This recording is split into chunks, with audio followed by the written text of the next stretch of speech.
जय हिंद दोस्तों। मैं आपका दोस्त संदीप बागड़ी। दोस्तों, इस वीडियो में हम बात कर रहे हैं जो अभी सीईटी का जो एग्ज़ाम हुआ है, ग्रेजुएशन लेवल का स्नातक स्तर का जो अभी एग्ज़ाम हुआ है, उसकी कट ऑफ के बारे में इस वीडियो में हम चर्चा करेंगे कि कितने स्कोर वाला जो विद्यार्थी है वो सेफ़ है और कितने नंबर वाला जो विद्यार्थी है वो आगे एग्ज़ाम्स की तैयारी कर सकता है।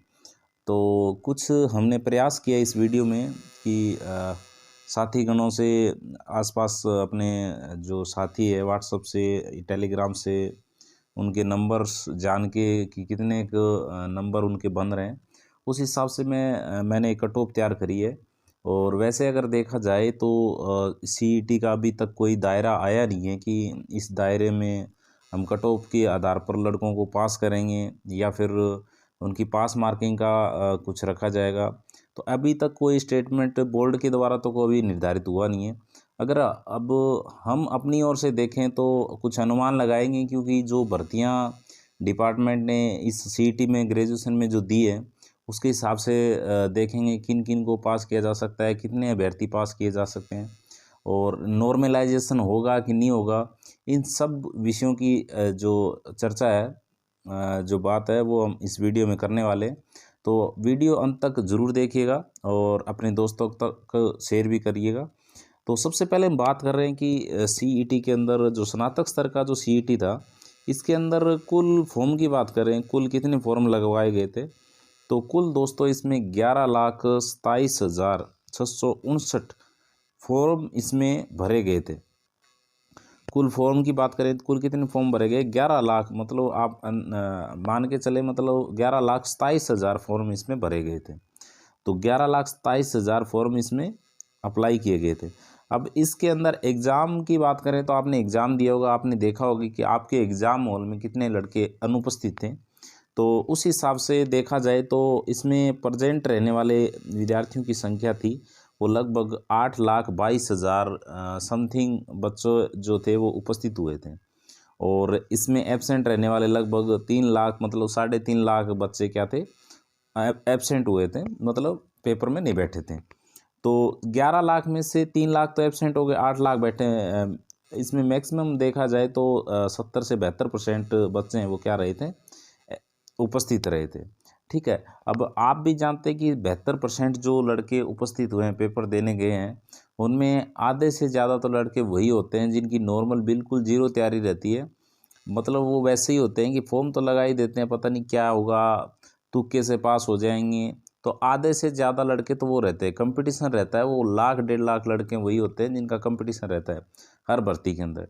उसके बाद अब हम बात कर रहे हैं कि जो डिपार्टमेंट ने जो घोषणाएं करी थी सीईटी के अंदर कि इस स्नातक स्तर में हम इन इन भर्तियों को पूरा करवाएंगे, तो उनके बारे में थोड़ा सा देख लेते हैं कि कौन कौन सी भर्तियां थी, कितनी पोस्टें थी उसकी, और किस हिसाब से वो सीईटी का स्तर रखेंगे, किस हिसाब से आगे सिलेक्शन होगा।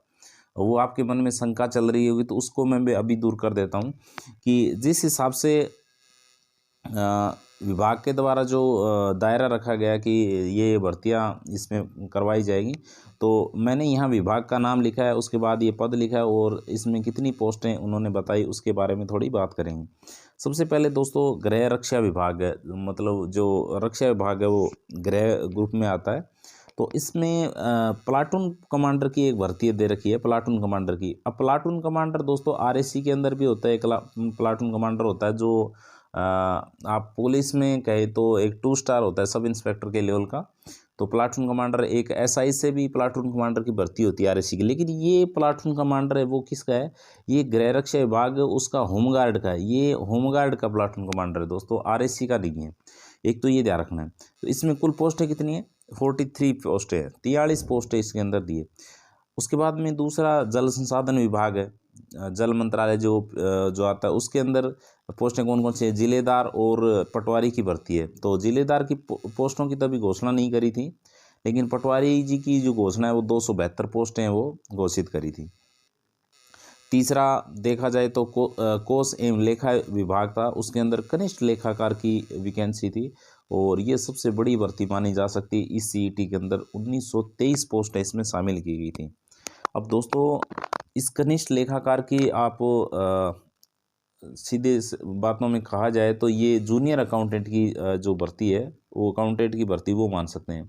और ये बहुत ही अच्छी पोस्ट होती है। इसके लिए अभी अगर आप अच्छे से सेफ स्कोर में चल रहे हो तो आप अच्छे से तैयारी अभी से कर सकते हो। ये अकाउंटेंट की भर्ती होती है, बहुत ही अच्छी भर्ती है और अच्छी पोस्टें आई हुई है।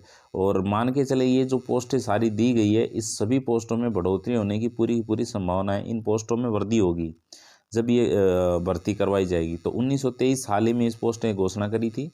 और चौथा जो था राजस्व विभाग, राजस्व विभाग के अंदर तहसील राजस्व लेखाकार की 198 पोस्ट थी। महिला अधिकारिता की बात करें तो पर्यवेक्षक, महिला पर्यवेक्षक की जो वैकेंसी आती है वो 176 पोस्टें थी। समैंगिक बाल विकास की बात करें तो पर्यवेक्षक की इसमें पोस्टें निर्धारित नहीं की, लेकिन सीटें आ जाएगी इसमें। फिर कारागार विभाग की बात करें, जेल डिपार्टमेंट की, जिसमें डिप्टी जेलर मतलब उप जेलर की 49 पोस्टें निर्धारित की गई थी, ये भी करवाई जाएंगी। आरपीसी के द्वारा करवाई जाती है, सेम एसआई का पैटर्न रहता है इसके अंदर। उसके बाद सामाजिक एवं न्याय अधिकारिता विभाग की छात्रावास अधीक्षक ग्रेड सेकंड, जो ये अम्बेडकर हॉस्टल होते हैं उसके अंदर जो होते हैं वो छात्रावास अधीक्षक होते हैं। अधीक्षक की 335 पोस्टें थी, सेकंड ग्रेड की लगभग ग्रेड सेकंड की पोस्ट बराबर ये दे रखा है। तो ये कुल 8 डिपार्टमेंटों की इसमें भर्ती थी, ये पोस्टें थी। दोस्तों इसमें अगर अंदाज़ा आप टोटल इसमें अगर आप जोड़ते हैं, जैसे 1923 और बड़े बड़े जोड़ें तो 200 और 200 400 और 600 और 700, मतलब लगभग ये मान के चले 3000 के आसपास ये वैकेंसी हैं। आठ जो डिपार्टमेंट दे रखे हैं। अब दायरा क्या रखा जा सकता है दोस्तों, खुद आप सोचिए कि अगर ये 3000 की वैकेंसी है, इस 3000 की वैकेंसी पर अगर आप 15 गुना अभ्यर्थी पास करते हैं तो इसमें 45,000 विद्यार्थी पास होंगे। 3000 के हिसाब से अगर वैकेंसी है 15 गुना पास करते हैं तो 45,000 कैंडिडेट इसमें पास हो जाते हैं।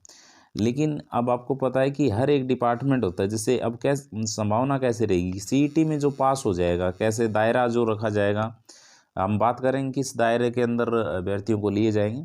लेकिन जैसे ही मान लीजिए कि 1 लाख बच्चों को पास कर दिया है, 2 लाख कैंडिडेटों को पास कर दिया, जो दायरा रखे कट ऑफ का रखा है या 50% का 60% का जो भी है, इसमें अब जैसे प्लाटून कमांडर की भर्ती करवानी है तो कैसे करवाई जाएगी। इसके अंदर क्या होगा, जैसे 43 पोस्टों पे वैकेंसी करवानी है तो गृह रक्षा विभाग क्या करेगा, एक अपना नोटिफिकेशन निकालेगा। इस नोटिफिकेशन में ये देगा कि जो सीईटी पात्र का जो पेपर था वो पास कर चुका अभ्यर्थी है, और उसके भी ऐसे रख देगा, जैसे आपके 150 क्वेश्चन थे, इस 150 क्वेश्चन में से ऐसे रख देगा कि जिस अभ्यर्थी के 100 क्वेश्चन सही हैं वो इसमें एलिजिबल है। मतलब जिस अभ्यर्थी के 100 नंबर सीईटी में थे वो अब प्लाटून कमांडर का फॉर्म भर सकता है।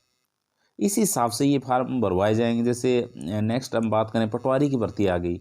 पटवारी की वैकेंसी में जैसे 43 पोस्टें यहाँ निकल गई। अब ये क्या कर देंगे कि भी पटवारियों के लिए फॉर्म भरवाना है हमें, तो ये क्या करेंगे, हमें 15 गुना अभ्यर्थी चाहिए या फिर 25 गुना अभ्यर्थी चाहिए, तो फार्म भरवाएंगे। 15 गुना से तो नीचे ले नहीं सकते, तो ये क्या करेंगे, फिर आपको फॉर्म भरवाने के लिए आप क्या करेंगे, ये सीईटी पात्रता परीक्षा में जो अभ्यर्थी पास है उनके भी यहाँ मार्क्स अनिवार्य कर दें कि जिसके पेपर में 90 नंबर या फिर 80 नंबर जो भी है, इतने नंबर अगर उस एग्ज़ाम में आ रहे हैं तो वो इसमें एलिजिबल है, वो भी फॉर्म भर सकता है। तो इस प्रकार से इन भर्तियों को करवाया जाएगा। ठीक है, अब आपको अंदाज़ा लग गया होगा कि किस प्रकार से इनका नोटिफिकेशन आएगा। बाय प्रूफ इनका नोटिफिकेशन फिर से आएगा, फिर फॉर्म भरवाए जाएंगे। फॉर्म का जरिया क्या होगा, जो सीईटी पात्रता परीक्षा जो है वो पास कर चुका अभ्यर्थी वो इसमें फॉर्म भर सकता है। ये तो हो गई 8 डिपार्टमेंट की बात कि किस प्रकार से फॉर्म भरवाए जा सकते हैं, कितने मतलब पास किए जा सकते। अब हम बात करें कट ऑफ की, सीईटी का कट ऑफ का क्या अनुमान रह सकता है। दोस्तों सबसे पहले तो मैं ये कहूँगा कि ये एक अनुमान होता है, और ये अनुमान का मतलब ये होगा कि इसके आसपास रहने की संभावना होती है। और बाकी मैं ये कहूँगा कि जो अभ्यर्थी जिनने अभी एग्ज़ाम में फॉर्म दिया था उनको रनिंग में अपनी तैयारी को कभी रोकना नहीं चाहिए, तैयारी करते रहनी चाहिए। आगे 10+2 वाली सीईटी भी होनी है, उसको भी आपको क्वालिफाई करना है। तो अब हम देख रहे हैं कि अपना जो कट ऑफ का क्या दायरा रह सकता है। सबसे पहले दोस्तों मान के चलें कि क्वेश्चन हमारे 150 क्वेश्चन थे, और उस 150 में से नंबर के हिसाब से 300 नंबर का आपका पेपर हो गया। नंबर और क्वेश्चन दोनों की मैं यहाँ पर आपको बताऊंगा किस हिसाब से यहाँ कट ऑफ का दायरा वो रखा जा सकता है।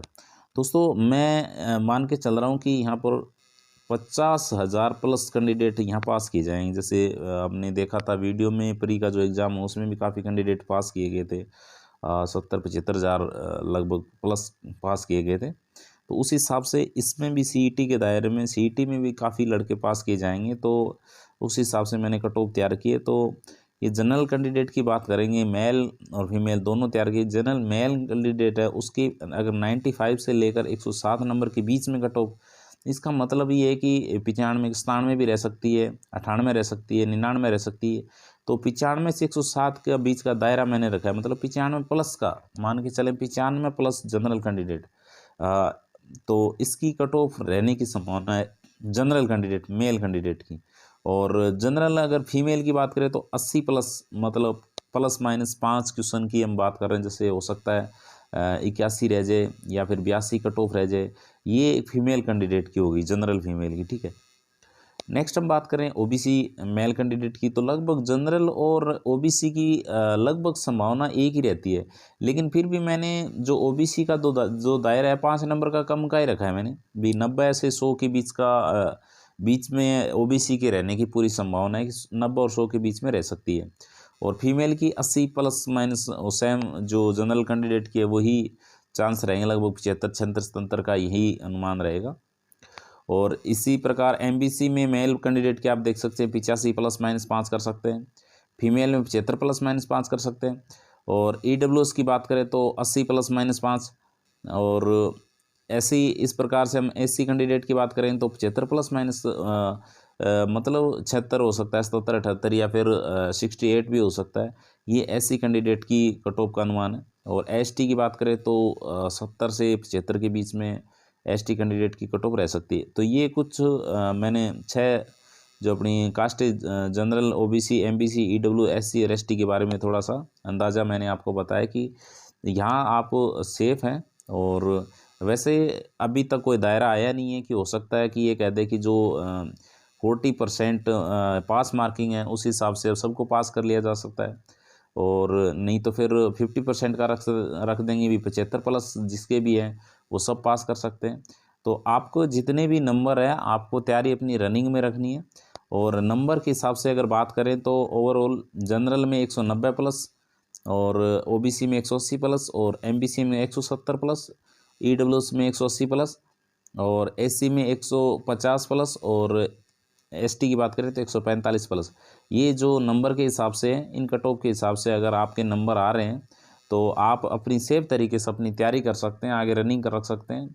और आगे बहुत ही जल्दी इसी साल में, क्योंकि सीईटी जिस हिसाब से सीईटी का करवाया गया है, एग्ज़ाम करवाया गया है, तो आगे जल्दी ये भर्तियां पूरी करवाई जाएगी डिपार्टमेंट के द्वारा। तो ये वीडियो आपके। और तीसरा जो हमारा पॉइंट था कि इसमें नॉर्मलाइजेशन होगा कि नहीं होगा, क्योंकि हम देख रहे हैं कि 7 और 8 तारीख को 4 पारियों में ये पेपर हुआ था। तो इसमें क्या नॉर्मलाइजेशन होगा कि नहीं होगा। तो दोस्तों मैं आपको बता देता हूँ कि ये जो वैकेंसी हमारी जो करवाया गया था पेपर, इसके अंदर कट ऑफ का नहीं था। एक ये सीईटी को एक पात्रता परीक्षा माना जाता है। और जब भी कोई पात्रता पेपर होता है या एग्ज़ाम होता है तो उसके अंदर क्या होता है, नॉर्मलाइजेशन का कोई दायरा होता नहीं है। क्योंकि इसके अंदर एक तो नेगेटिविटी नहीं है, नेगेटिव इसमें थी नहीं, इसलिए एक पात्रता परीक्षा होने के नाते इसमें कोई भी नॉर्मलाइजेशन है वो नहीं होगा। तो इस चीज़ से आप संतुष्ट हो सकते हैं कि इसमें नॉर्मलाइजेशन का कोई दायरा नहीं है, नॉर्मलाइजेशन इसमें नहीं होगा। अगर नॉर्मलाइजेशन का ऐसा कुछ होता है तो दोस्तों नंबर कम नहीं होंगे, सबके नंबर है वो 2 4 5 10 जितने नंबर बढ़ा सकते हैं वो नंबर बढ़ सकते हैं। तो कम होने का कोई चांस नहीं है। ठीक है दोस्तों।